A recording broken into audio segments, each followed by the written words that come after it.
Alright, what's up everybody? This is Alex once again with another episode of the EOT News Flash. This is episode 76. We're so devastated. Where's your English, Justin? I am so devastated. It's like that that scene in Scott Pilgrim vs. the World where they bring on Crash and the Boys, and it's like, we are so sad. We are so very, very sad.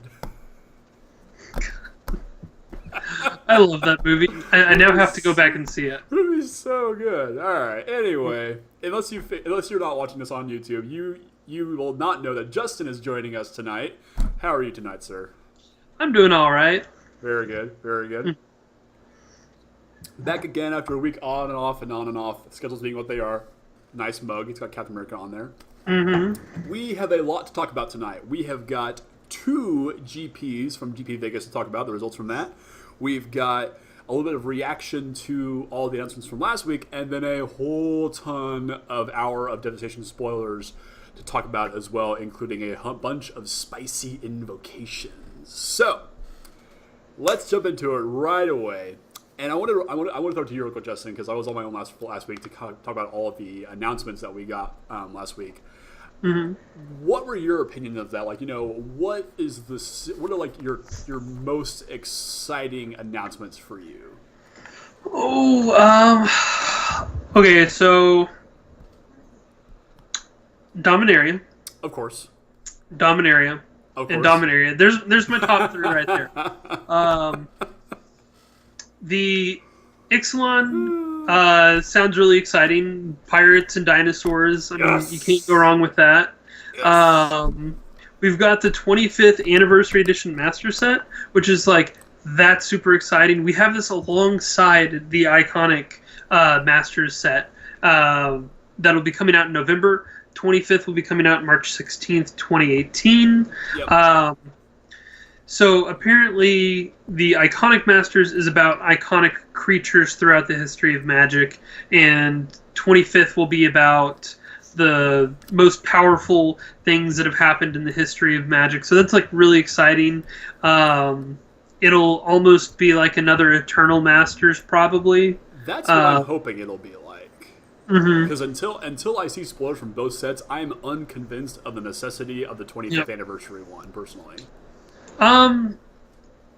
I'm always okay with more master sets because more master sets means more reprints. Like even when they're bad, like MM 2015, they did provide something that we needed in terms of card reprints.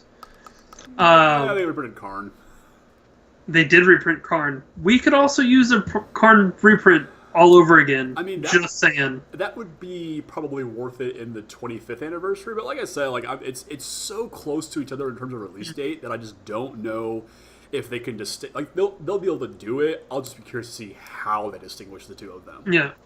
Well, they'll probably I think Iconic Masters is going to be less about power and more about like, Gerard, or whatever, the captain of the Weatherlight. Guys. Yeah. Yeah, like they'll probably have them. It'll probably be a collection of basically every important story character. Like the iconic characters of Magic. I could see that, sure. Yeah, which will be fun, but you're probably not going to be getting a whole lot of value out of the box. But I could be wrong on that. Who knows? Maybe we'll get some crazy reprints. Maybe. Thing I'm least excited about is Dual Decks Merfolk versus Goblins, shortly followed by From the Vault Transform.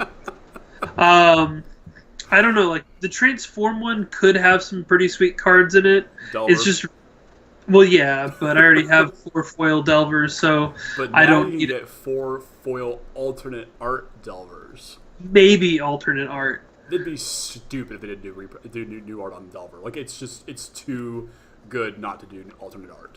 Just fair enough. Hands down. Yeah, so maybe that. But I'm not really looking forward to it. But maybe they'll show off some cool cards. Yeah. Core sets. Oh my gosh, this is something that I've been missing since. basically since Origins went away, which I know wasn't that long ago, but it was still like No. I immediately miss this. Yeah. Because it always had the cards that, I mean, for example, the Pain Lands are something that literally can't be in any other set other than 4 sets. Well, if we go back to Dominaria. Oh yeah, that's true. I mean, the nice thing about the lands from the core sets was that they were so ubiquitous that not ubiquitous, but they were so non-unique. I'm not sure how to phrase that any better. That they could just like go in the anywhere. Cave of Corliss, where Urza and Urza's buddy Mishra discovered the item that turned them into planeswalkers. Oh, it's actually or a thing? No, all of those are super flavorful locations. Oh. Yeah. Yavimaya Coast. Shivan Reef. I assume these are all just like places with things attached. Like, okay, that's fair though. Yep. I had no idea it was like the Cave of Koilos wasn't actually a thing. Yeah, no, it's a place.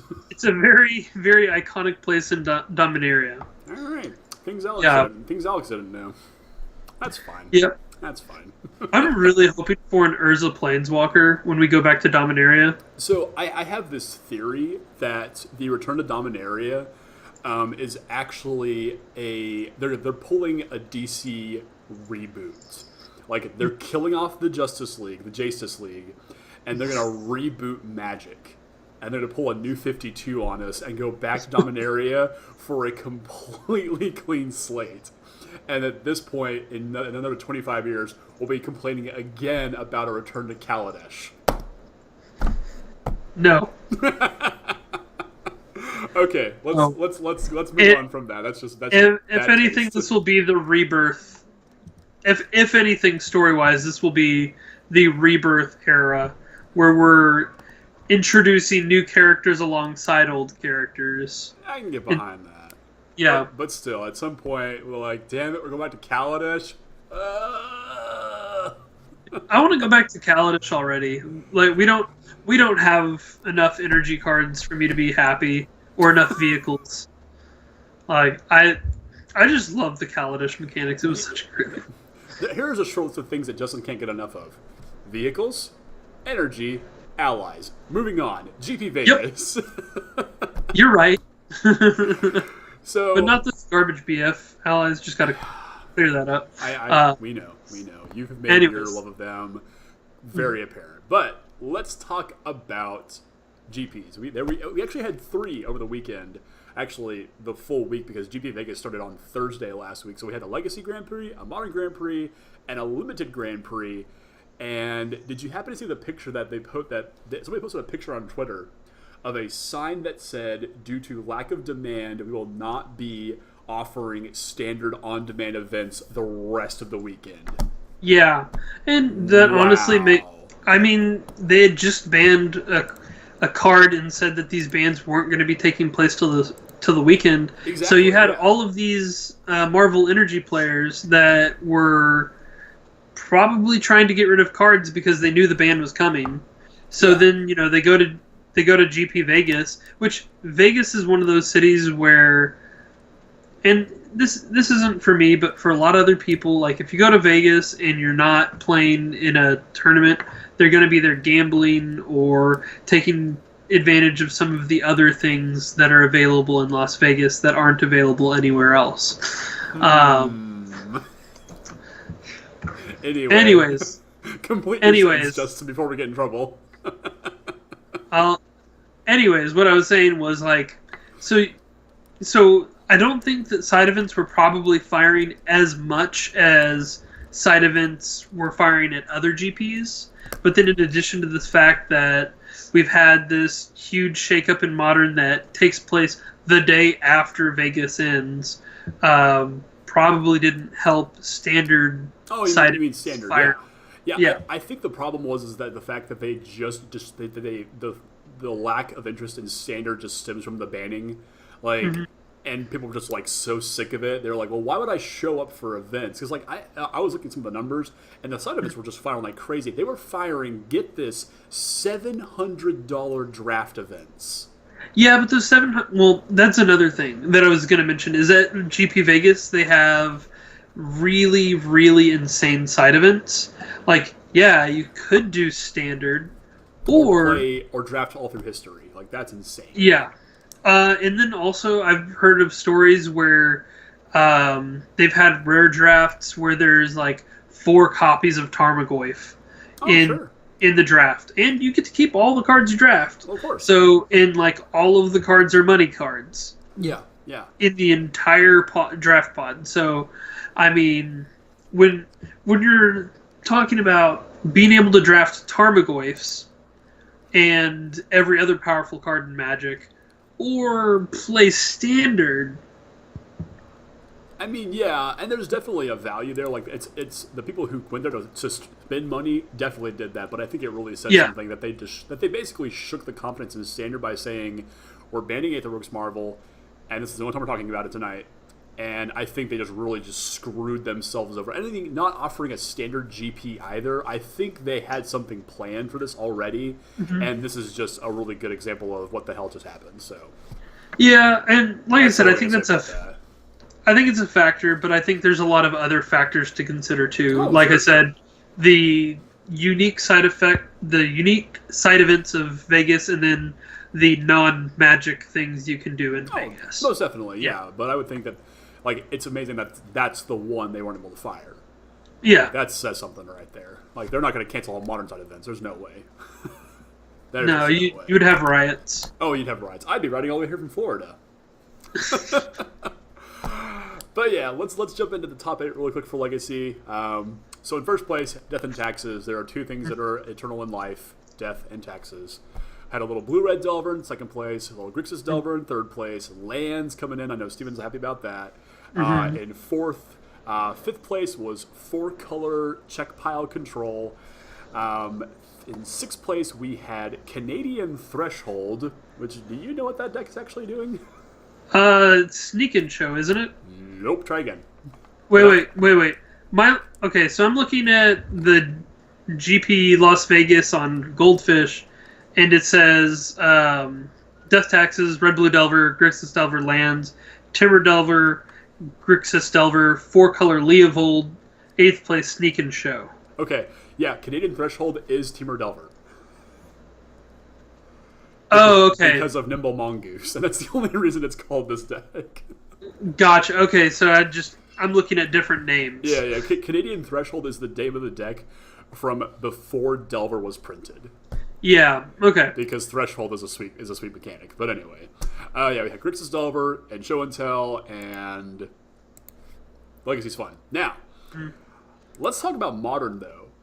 Because something really interesting happened over in Modern Land. If you had to guess what was going to win this whole tournament, Justin, what would you have put money on? Because Vegas is a betting town, obviously. Who would you have bet on to win this whole GP? Or deck? I was actually kind of expecting this because I've been progressively seeing at tournaments less and less affinity hate, and talk about affinity being good, which doesn't make sense to me that people are like, affinity's good, so let's only have one piece of artifact hate in our sideboard. No, that's fair. so it's just like, everyone was so focused on this Eldrazi-tron and this Grixis Death Shadow list that they forgot that affinity exists, even though it's the 3rd most played list in the meta right now. And also want to point out that there's a lot of cross-hate between Affinity and Eldrazi-tron, so if you're scared of Eldrazi-tron, bring in some Artifact hate. If you're scared of Affinity, Artifact hate's really good there too. Yep, yeah. So in first place we had Affinity. Second place we had, I believe it's just mono-white Hate Bears, which... Now, the Hate Bears in the turns list, those threw me. Well, yeah, we can get to those, yeah. Yeah. So, Hate Bears just being your classic Aether Vial deck, Leanin' Arbiter, Flickered Wisp, Thalia. Just it's modern version of Death and Taxes. We just don't have all of these sweet taxing effects like we do in Legacy, where we have things like Rishon Port and just like the absolute nightmare of a mana base that deck can create. Third and fourth place affinities. 5th place Burn, 6th place Eldrazi Tron. Again, 7th place, more Hate Bears. This one splashing green for Solid Primate. This is actually Craig Wesco, whose Twitter handle is actually Brimaz for life. And when you bring in Brimaz to a Modern tournament, you are making a statement. Did he have Brimaz in his... He did! Yes, he has a one of Singleton Brimaz in his main deck, which is just... What? That and Mirren Crusader is just absolutely disgusting in Modern right now. Like, if you show up with Mirren Crusader, you're going to screw somebody's day over real hard.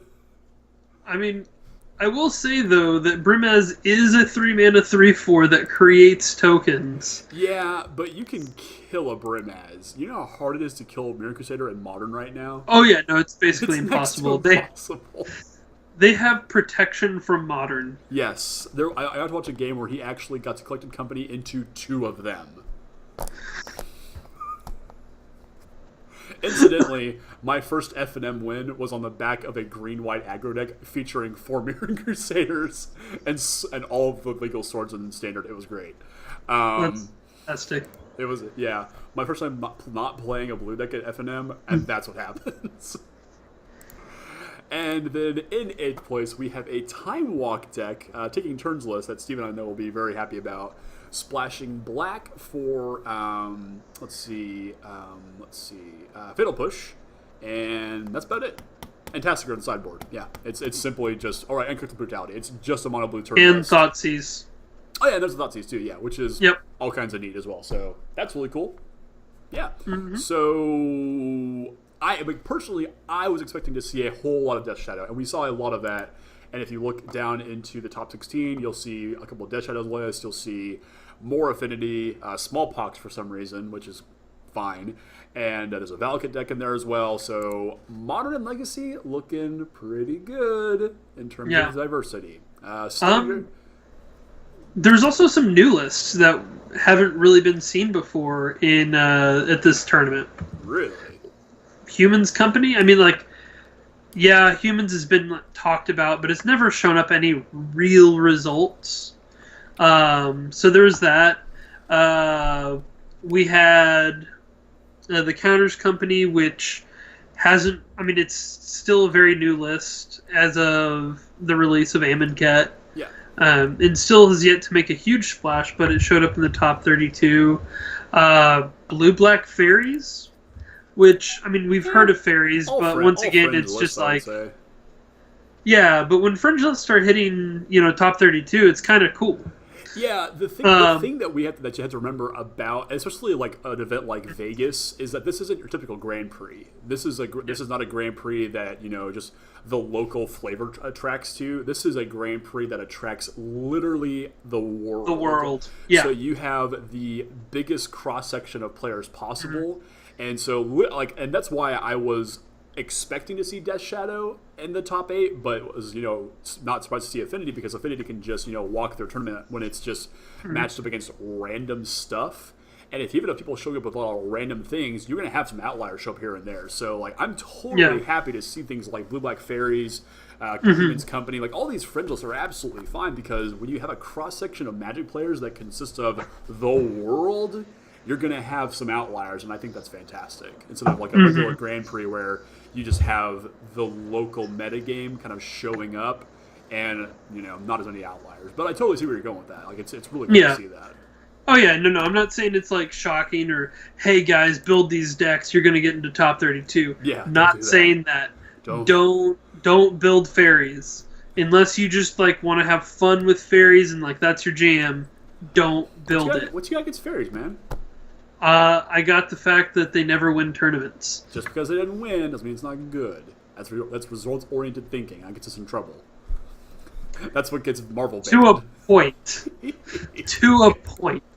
I was excited to see of the 5 people that showed up with Bant Eldrazi, which is my actual competitive deck. Wait, of the 5 people that showed up, only 5 people showed up with Bant Eldrazi? Are you kidding? Where are you getting these numbers from, Justin? I'm not. I'm making these numbers up.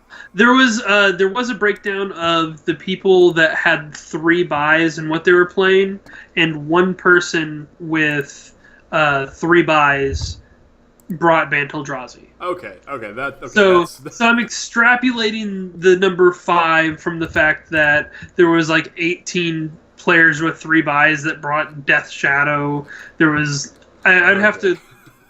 Wizards released a coverage article on it. If you want to go look it up, go to the coverage archive, and you should be able to find it in the GP Vegas section. Is it the 9 and 32 deck lists or 9 to 32?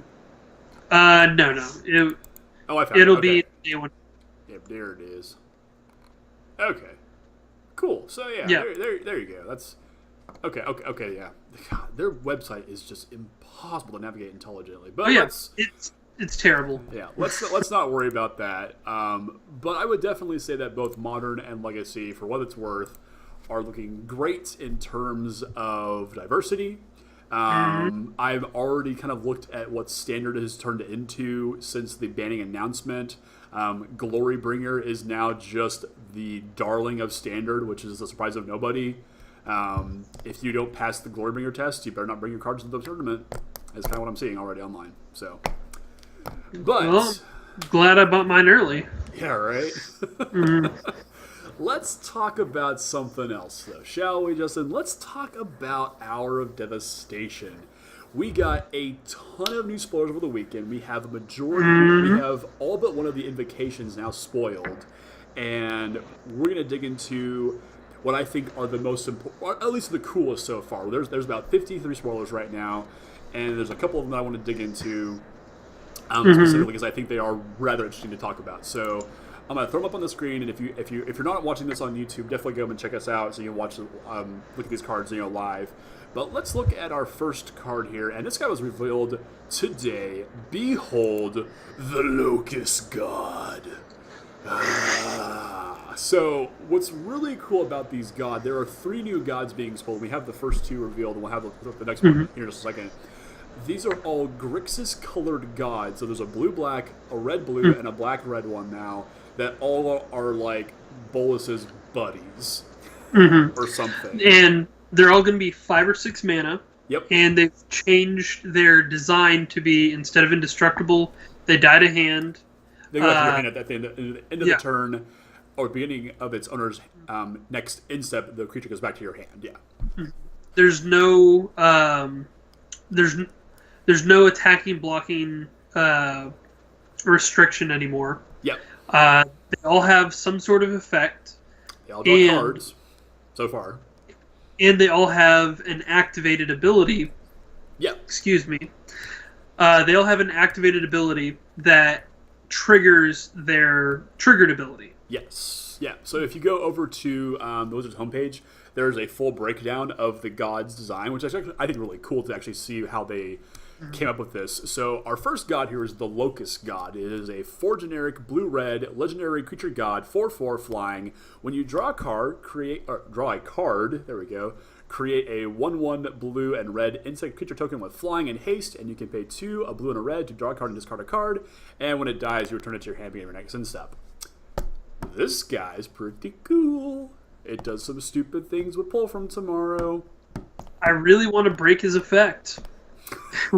His effect is just like screaming, "Please break me!" And I'm like, yeah, it's breakable in EDH, not Modern.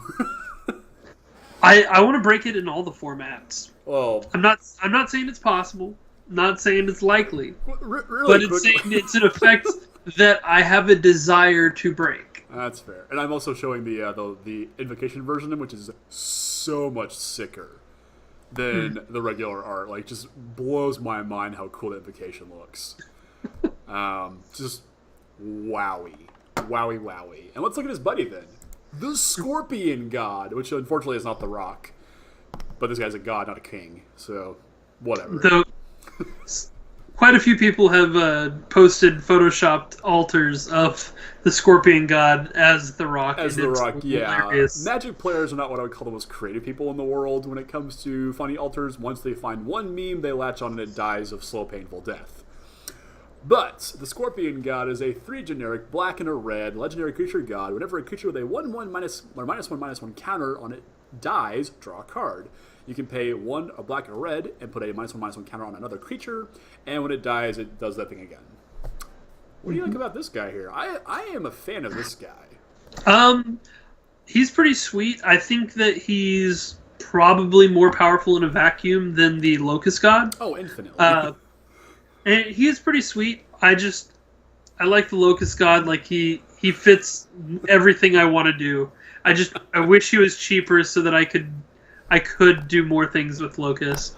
But if I had to put money on what card will see more play, I'm going to say Scorpion God.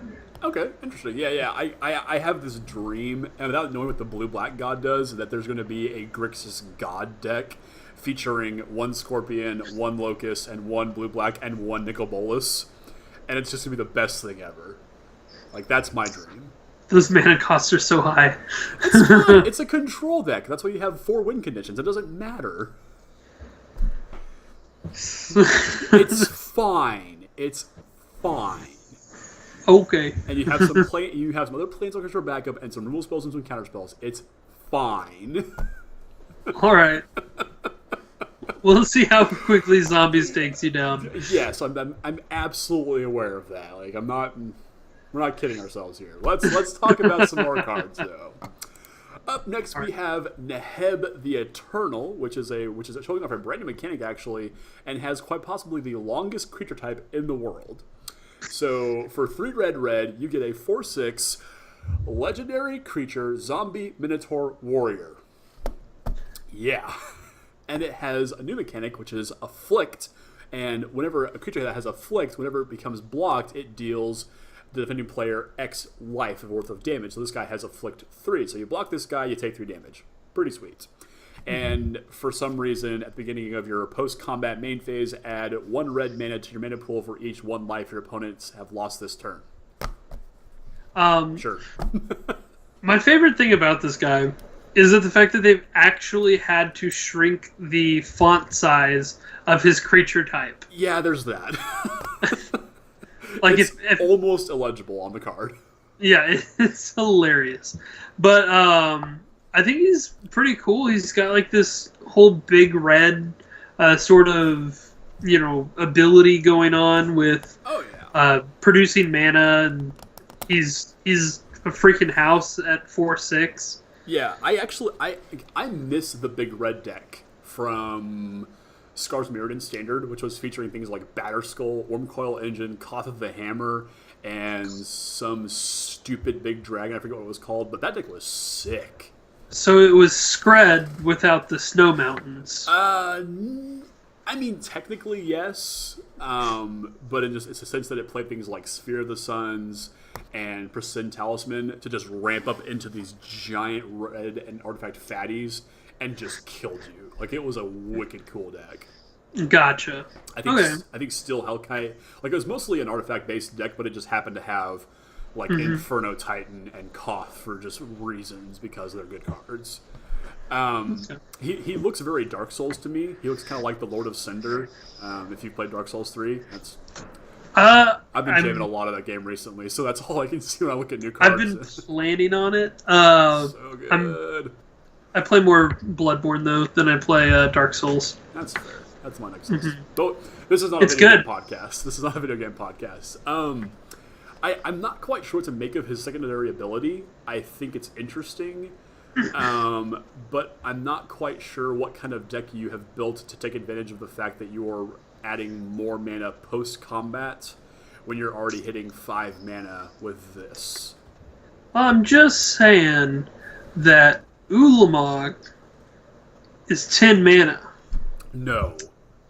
And no. If you attack with this guy unblocked, the turn after you play him, assuming you played a land, you can play Ulamog. Stop it. 2 turns afterwards, with Neheb, even if he is blocked, you can cast Ulamog. Okay, moving on to another card. Well, you asked what you would be doing with that much mana. That was rhetorical, and I didn't think the answer was Ulamog. All right. The answer is always Ulamog when it comes to big mana. Yes, and it's great on turn 3 in Modern, which is fine. It's also good at any turn in Standard. Yeah, it's whatever. All right, Dream Stealer is next. This is a 2 and a black human wizard, 1/2 with Menace. Whenever it deals combat damage to a player, that player discards that many cards. And it also features a brand new mechanic, Eternalize, which is basically a different version of Embalm, and it turns it in from instead a copy of itself that's a white zombie, insert your own white zombie joke here, into a 4/4 black zombie instead, which is cool, I guess? Yeah, I think it's cool. I think it's cool. Also, I think it's pretty sweet, the art direction shift between Eternalize and Embalm. We get blue gem-infused skeletons instead of mummies. Yeah, which I think is, like, thematically, it's super cool looking. So, it kind of sucks that all the Eternalize costs are just absurdly high. Now, that being said, if we get a cheap Eternalize card, I can guarantee you it will make some serious Waverinos in Standard. I think they have to keep the Internalize things fairly high. I mean, like, with Eternalize on Dream Stealer, you're making a 4/4 Menace creature. Oh, no doubt. that whatever combat damage he does to a player, that player discards that many cards. So every time he connects after being Eternalized, that's a 4-card discard. Yeah, I get why it's so expensive, and if it was any smaller of a creature, it'd be like, really, this mechanic sucks. But for what it is, this is brutal. Like, late game, I'm gonna get this guy back, and it's like, all right, you have a serious problem on your hand. Can you deal with it again? And I think Adorned Pouncer is going to be one of the most ridiculous ones, which, it was one of the very first cards spoiled. It's a 2-mana 1/1 with double strike, Eternalize 5. So you're getting a 5-mana 4/4 double striker. Justin likes because it's a giant cat. No, I like it because it has a big double strike on it. I like swinging for 8 damage a turn. So it's jump like a 1/1. That's okay. They'll run out of 1/1s. And then find their bounce spell, make your cat look real stupid. Alright, moving on. Well, here's a question for you, Justin. Eternalize, Embalm, Delirium. What do these things all have in common? They use the graveyard. What's been missing from Standard for a really long time? Well, that list is too long to go over in this. Right. But to answer the question at hand. Okay. The leading question is Graveyard Hate. Ba-ba-boom! May I present to you Scavenging Grounds. In this case, it is Terranos de los Carroneros. Sexy. Oh my. So what this is a new land. This is a non-basic desert, and we'll get to some more deserts here in just a second. But you can tap it, add a colorless mana to your mana pool, or you can tap 2 and it and sacrifice a desert. So you don't have to sacrifice this thing, but you can sacrifice a desert and exile all cards from all graveyards. Or in this case, exila todas las cartas de todos los cementerios. Sexy. No habla. So there's this and another card that I can't get to pull up right now, but it is a improved Relic of Progenitus that costs 2 that has a targetable exile, and you can also sacrifice it to exile all graveyards. So Wizards is like, we're really sorry we didn't give you guys any graveyard hate up until now. Please forgive us, Senpai. But we say no. I say no. I don't think that it's an improved version of Relic. I think it's and I don't think it's downgraded either. I think it's a lateral move. Oh, because I agree, yeah, because there is a mana cost to exile the card now instead of just tapping it. Oh, that's right. And then and then when you pay to pop it to exile all the graveyard, you do not get to draw a card. Right. I think that relic by itself would be too like if it was a functional reprint of relic, I think that might be too powerful for standard. I think. Oh, I think it would have been a problem for modern if you could have 8 copies of relic. What deck is playing 8 copies of relic though? There are decks that run relic just for the easy card draw, and the fact that it the fact that it and Scred Red plays it. Mm-hmm. What am I forgetting? I mean, I'm trying to remember. Scapeshift plays it. Oh yeah. In some cases, yeah, but like they don't want 8 copies of it. I don't think. Yeah. No, I was thinking copies 5 or 6. Oh, okay, I got you. Yeah, but Even if there was, yeah, probably. But with if there were that many copies in modern, you would never see a graveyard deck again. Maybe. I don't know if I agree with that, but I see where you're going with them at least. Yeah, I mean, having what is it called Nile Spellbomb is a pretty good equivalent to Relic. So different applications, but certainly I think there's already copies of them available there. But yeah, Scavenging Grounds is like super hot. It's called the Crook of Condemnation, which is the new artifact as well. Super important for standard moving forward. And I think that's Wizards just saying, yeah, we messed up and we need to give it to you guys now. In the article that they spoiled them in, I didn't actually read the article, but the title of it is like Hosers and something are back. Yeah, MTG Goldfish published an article this morning, and Saffron Olive actually referenced the article he wrote 6 months ago called Why We Need Hosers and Hate Cards in Standard. And it's a really good if you're curious about it, go and check out both articles because they are really good at making a case for why hate and hosers are so important in Standard. So, yeah, go check them out. Now, what else would you say Standard needs right now? Is there another mechanic that you can think of, Justin, that just isn't quite fair because it's hard to interact with, or actually impossible to interact with? Energy? Energy, right? What if there was a way to print a hate card for energy without referencing energy? Well, I mean, if they were printing that, we wouldn't need to ban Marvel, would we? Right? You think? Yeah, anyway, here it is, guys. Here is Solemnity. Solemnity. But it's not solemnity. There's not enough I's in the word. But it's just solemnity. Whatever. It's 2 and a white for an enchantment. Players cannot get counters. So that's energy counters, poison counters, experience counters. I think that's it, actually. And you also cannot put counters on artifacts, creatures, enchantments, or lands. Mm-hmm. That's really interesting. I love it. Yeah. This card has, I think this card has eternal applications. Obviously, with Dark Depths. Well, no, that's the artifact. This one's a little bit different. No. This one says counters can't be put on artifacts, creatures, enchantments, or lands. So if you have this out and then you play Dark Depths doesn't get its ice counters. Right, but we're talking about using the new artifacts instead of this. But I see the application there. Well, but I'm also talking about cumulative upkeep cards that I'm talking about. Oh, you're going super deep. I mean, hey, someone solved Dubious Challenge. I would not say solved. I got turned to Emmercooled, so yeah.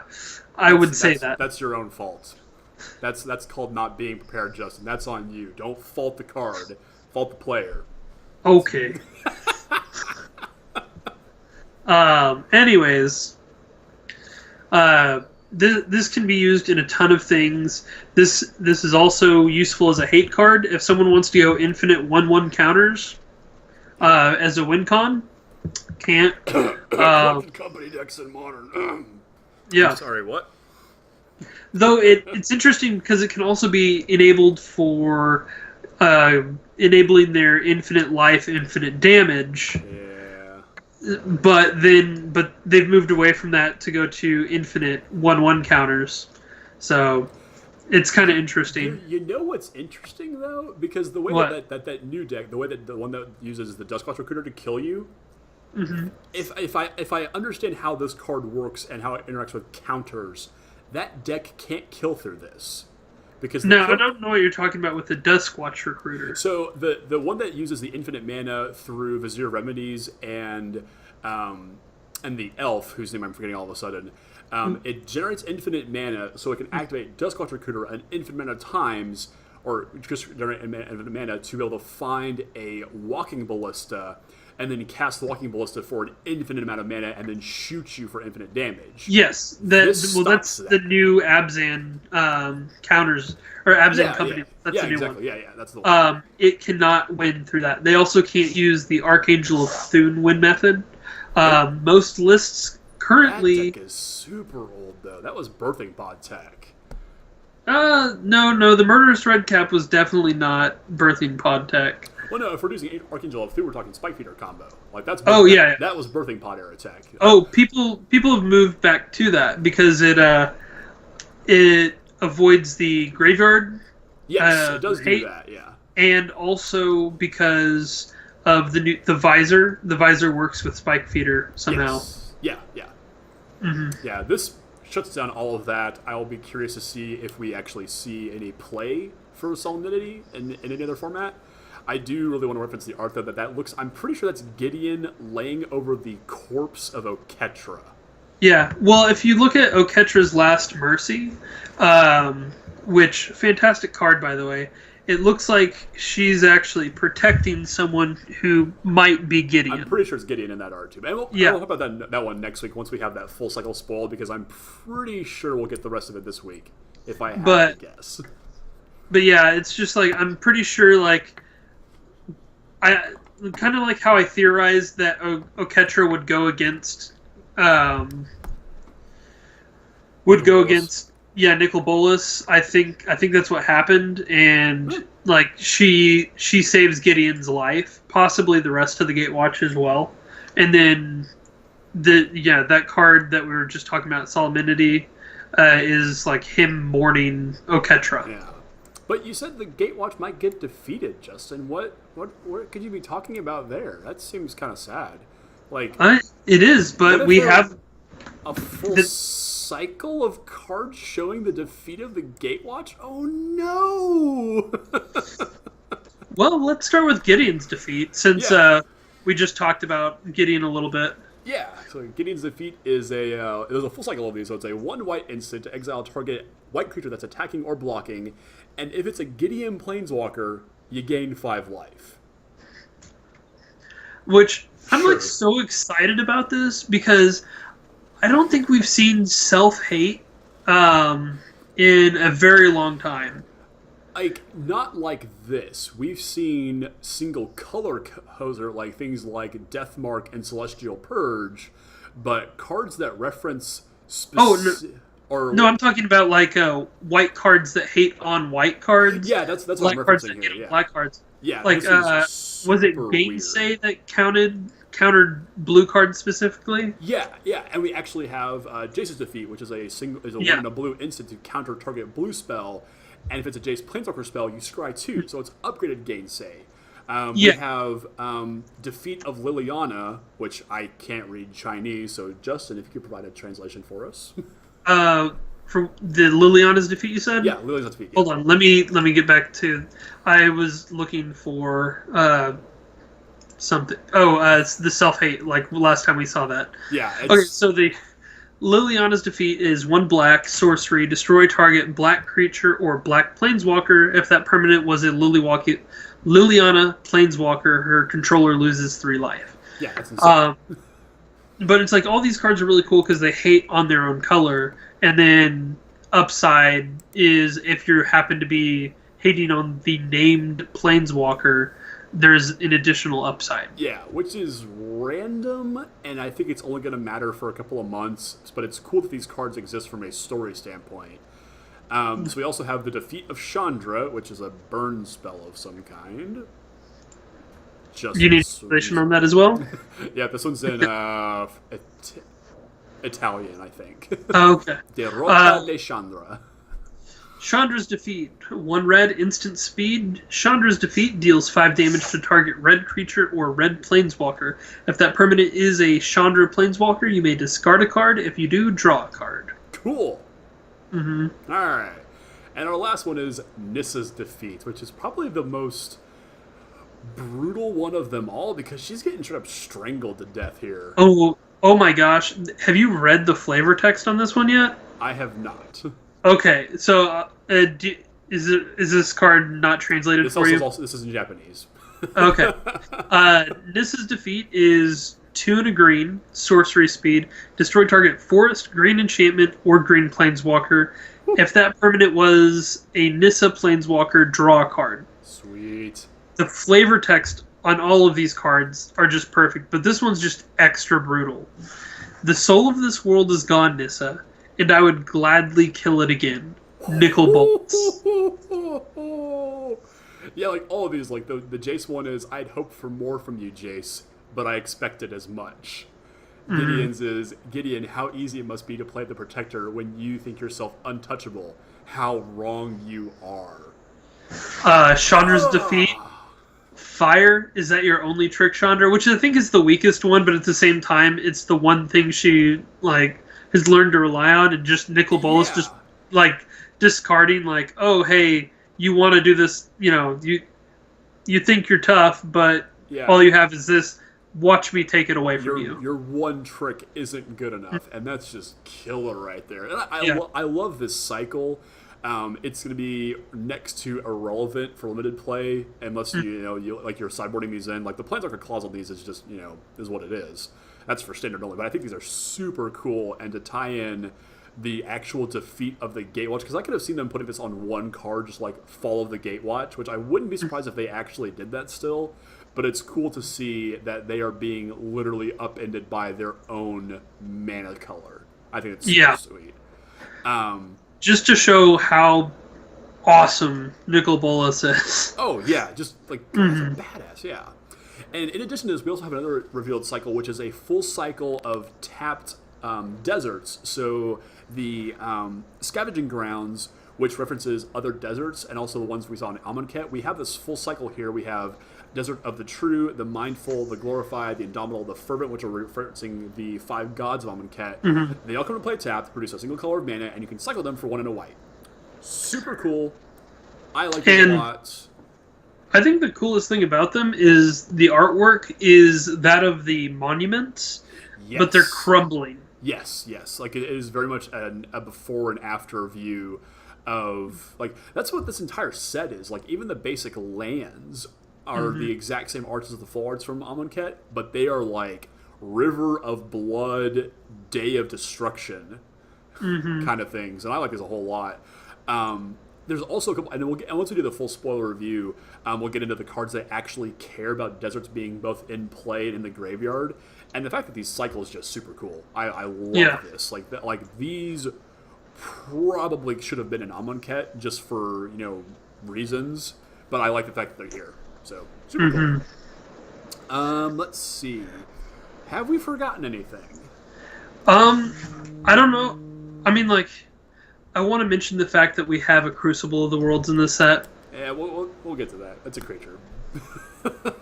It's a creature, but we have Creature of the Worlds. Yes, we're looking for new exciting things, but I think that is very exciting. But okay. Yeah, we'll get to it once we have more things to talk about. When we do like a full happy spoiler show, we'll do one of those. But okay, let's talk about invocations. So I don't know how you feel about these things, Justin. I'm a fan. I am sort of. Now, the weird thing that what happened last go around is that we didn't see a single green invocation. We finally have a green invocation here. Wait, were there really not green ones? There was not a single mono green invocation in Amonkhet. Oh, okay. There's only one in Hour of Devastation. So I'm going to run down the list really quick of the ones we have revealed so far. We have the Locust God and the Scorpion God, obviously. We have Thoughtseize. We have Armageddon, Threads of Disloyalty, Omniscience, Doomsday, Boil, Through the Breach, Sunder, like some of these are, like, if you're watching this on YouTube, you know how hard these things are to read. I think they upped the level of just how hard some of these are to actually, I wouldn't even say translate. They are hard to read this go around. So we have Sunder. We have, let's see. Blood Moon. Forbid. Yes, Blood Moon, Diabolic Edict, Damnation with some sick art. All of these arts are just blowing my mind. That is true, yes. We have Desolation Angel, Avatar of Woe, Capsize, Opposition, Slaughter Pact, No Mercy, Choke, Shatterstorm, and Lord of Extinction. Yeah, these are just... All of these are so... Were you watching the GP coverage when they were revealing these things, Justin? I was not. Okay, so they did this in the stupid... Well, it was... The way they did it, I just didn't agree with it. So they showed the art. So they did, like, took a commercial break, and they put the art on the screen. And then they queued up the Hans Zimmerman, Christopher Nolan, Inception, boom, just like over and over and over. And it did it for like 5 minutes straight, so I'm just like, God, just reveal the freaking card already. And then it, faded to black, then showed the art again, and then zoomed out to show the card. And the whole time the chat over on Twitch is like blowing up like, oh, it's Mother of Runes, oh, it's, Black Lotus, Stormcrow, just like stupid answers. And it was just funny to see people were like Choke, for instance, makes no damn sense when you just look at the art by itself. You would have never have guessed that's what that is. I mean, like, if we're talking about Egyptian mythology, well, there was this one time where in Egypt, in mythology, the river turns into blood. Right. I think I would derive, if I was told this is a art from a card in the past, what do you think it is? I mean, you would have gotten like, Choke from that. I really think I would have, because I mean, like, we have a empty riverbed, and what little water there is blood. Sure, yeah, but I was thinking maybe like crumble to dust. I mean, it was embarrassing just how wrong, like, even the coverage team was getting these things wrong. Like, Lord of Extinction, everyone was like, what the hell is that? Like, we're thinking... Oh, no, I would have had no idea on that one. Yeah, like, Sundering Titan was my best guess. But, like, that's neither here nor there. But, like, so these are all super cool, though. Like, I am super hyped that they're coming back. And one we were talking about before we actually started tonight is Boyle. And Justin... You didn't know this card existed in Modern, right? Yeah, I thought this was Legacy only, to be honest. No. So this was reprinted in 8th edition, along with Choke and Blood Moon. It makes up... I knew Choke was. It makes up the dirty 3 of hate cards in Modern. And I didn't know it was a card either. And I'm going to tell a quick little story about Boyle. I am playing for top 8 of a GPT. I win, and I'm in top 8. Like, it's that simple. I am on Blue-Red Splinter Twin. It is my first time playing the deck at a competitive event, and I am tearing it up. I am Splinter Twinning everybody. I am a god on this day. And I'm playing against a buddy of mine, Jeremy, who is on Living End, because he loves that deck. And I literally have him dead. All I have to do is untap, draw a card, and he's dead. I'm like, all right, we got this. He passes a turn. He's got nothing. Like, there's no action on the graveyard. There's nothing here. I untap. He says, before your draw step. I'm like, what? And he taps 4 mana, and he puts this on the table and says, Boyle you. And I'm like, what is this? I looked at it and I was like, there's no way this is... I was convinced that this wasn't a card. At instant speed, I was like, you've got to be kidding me. And he was like, yeah, I brought this because I knew you'd be here today. Oh, wow. I was like, damn, son, that is cold. I had been blood mooned. I had been choked up to that point in my modern life. Never boiled. And I hate this card because of it. Fair enough. So that's my Boyle story. But yeah, I'm super excited about all these invocations. We have one more to reveal, which is the Blue-Black God, which I imagine we'll be seeing sometime this week, if I had to guess. I know you hope it's Tezzeret. I I'm just saying it'd be pretty easy for Nicol Bolas to be like, hey, but Tezzy, get your butt off Amonkhet, or get your butt off the Kaladesh, come over here and do some artifact shenanigans. I'm just saying, how cool would it be to see an Invocation Planeswalker? Bam. I'm kind of surprised we didn't see an Invocation Nicol Bolas Planeswalker. Like, I get that the text on that thing would be absurdly difficult to pull off, but come on, R&D. Y'all can do it. I mean, I'm glad they didn't. Just from a templating standpoint? Yeah. Yeah, I completely agree, actually. So, have you got a favorite from this go-around of Invocations here, Justin? Gosh, they're so pretty. I didn't say prettiest, I said favorite. I know, I'm having trouble picking one. As much as I hate the card, I think I'm going to go with Through the Breach. I think the art is just fantastic. Oh, yeah. And it just shows the Locust God there breaking through the barrier and just being like, it's time for everyone to die. Yeah. So I have this theory, right, that I'm pretty, and I have to go back and look at them all really carefully, but I think that the gods are all referenced in these invocations in one way or another before we see them. That's the whole point of these, is to reference the gods.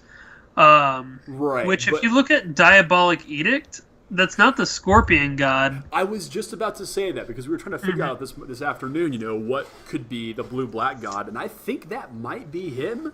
The only issue is that I can't find one, and again, I have to look at them all really carefully again, to which one is referencing the Scorpion god in its art. I don't know if there is one, and just looking at them, a cursory glance here, they're mostly showing up Nicol Bolas. Well, the Scorpion God one is showing off the Scorpion God. Well, yes. Damn it, just circle takes the square. But yeah, I think these are all super cool. So yeah, Through the Breach is super neat. I think the one that I like the most is Threads of Disloyalty, because the art, like all of them. Yes. So for whatever reason, like the art on these is all fantastic, but it just seems a little bit muted. And I think I need to see these in person before I make a call on them, if I like them or not. That's definitely something that I've learned about this particular set. Yeah, is you really have to see it in person, because the computer does not do them justice. Yeah, and the color palette's really muted. They're just really underwhelming. So I've seen a few of these in person, and they look fine. So that's my own fear laid to rest. But I think the art and just Threads of Disloyalty is probably one of the coolest on here. And I'm also a really big fan of Desolator Angel as well. I think that card is just très magnifique. Ooh, I don't know. Blood Moon might be my favorite here. I really like the Blood Moon one, but the fact that it's not completely centered in the artwork really bugs me. Yeah. I don't know. I know it's so shallow to think of. Shallow, because it's a river of blood. I'm just not going to even acknowledge. No. And I really like the art on Forbid. Are those bats in that art? I think they're bats. Maybe. Maybe the last god is a bat god. Yeah. Maybe it's Batman. By the way, I think Bantus actually ends up being the only god that's loyal to. Yeah. I would not be surprised by that at all. Because you'll have to find out. Yeah, with Bantu's Last Reckoning, you just it says even to the end, he was just super desperate to be please love me. Oh yeah, the flavor tag, sculpted really quickly before we wrap up the show tonight. To the last, Bantu only wanted to be the first among the God Pharaoh subjects. So yeah, he's take me, but notice me, senpai. So yeah, and there are those sweet full art lands that are showing the absolute ruination of Amonkhet. This is a plan that has just gotten. I can't say that. I've just had story flashbacks to to the cons block where Tassiger was just notice me, Silumgar, notice me, and then Silumgar is later wearing Tassiger on him. And now I've just like got this image of Nicol Bolas wearing Bantu as a choker. Yes. He's got a No, little it's belt alligator boats, bro. He's got a little belt clip. It's like, man, Bolas, those are some fly boots, man. Yeah. I made them from a god. They're Bantu boots. Mm-hmm. That was a stretch right there. I can't back that one up. That was bad. All right. Before this dissolves anymore, I think that about wraps it up for tonight. So next week we're gonna have more and more spoilers. We're gonna have our first results of standard and what that looks like post banning of Aetherworks Marvel, and it's a whole new world out there. And then just in 2 short weeks, it's the pre-release. Yay!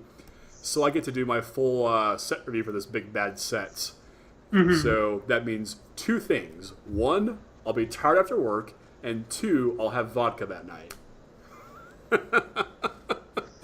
Those sound like good things to me. Yeah, I don't know if it's noticeable in the Amonkhet review, but as I progressed through the night recording those, I was getting more and more intoxicated. Oh gosh. Oh man. Yeah. So anyway, there's a little look into the behind-the-scenes aspect of this show around here. So,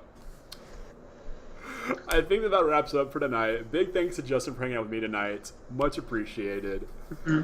We'll be glad back to do it with more shenanigans next week. More spoilers. Check us out over on the EOT Newsflash at Facebook.